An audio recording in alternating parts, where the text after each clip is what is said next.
neuroscientists don't tell us how we're conscious. They explain how we work by electrical signals and biochemical signals in the brain. I didn't see how I could possibly get sensations and feelings, what philosophers call qualia, out of electrical signals. And so I was really curious. Being a scientist and being also a technologist, I wanted to understand how I could program a computer to be conscious.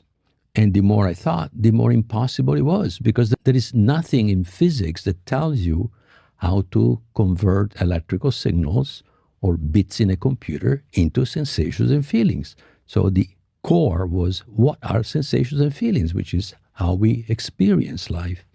I wanted to understand what consciousness is. And it happened one night, 1990, was Christmas holidays, was skiing up in the Sierras, Tahoe, with my family. And one night I wake up midnight, was thirsty, went to get a glass of water.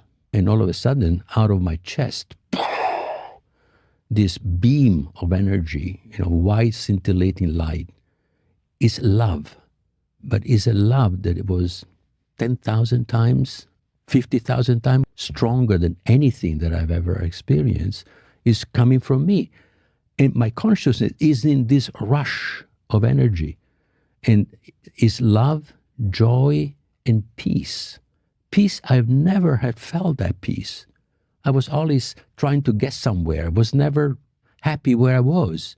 But this is me. That's home. This is me. I am that. I am this. Instead of that, this that comes out of me. And then this energy, all of a sudden, is everywhere. And this white scintillating light, my consciousness is in that light. And so now I am observing myself.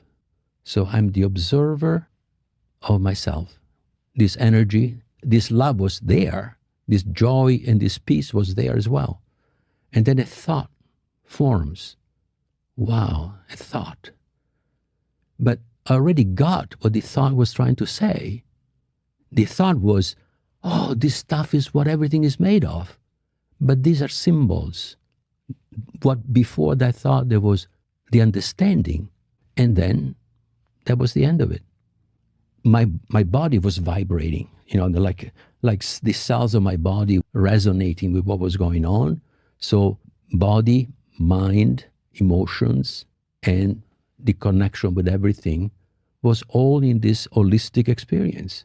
I was one observing itself with my point of view. That's what I'm saying now. But at that time, I had exactly the sense without the words to say what I just said.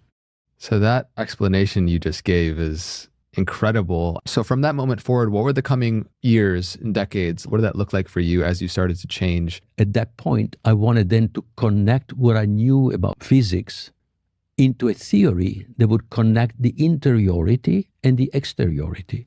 Physics only describes what you can measure in the space and time. But what you can feel, is that in space and time?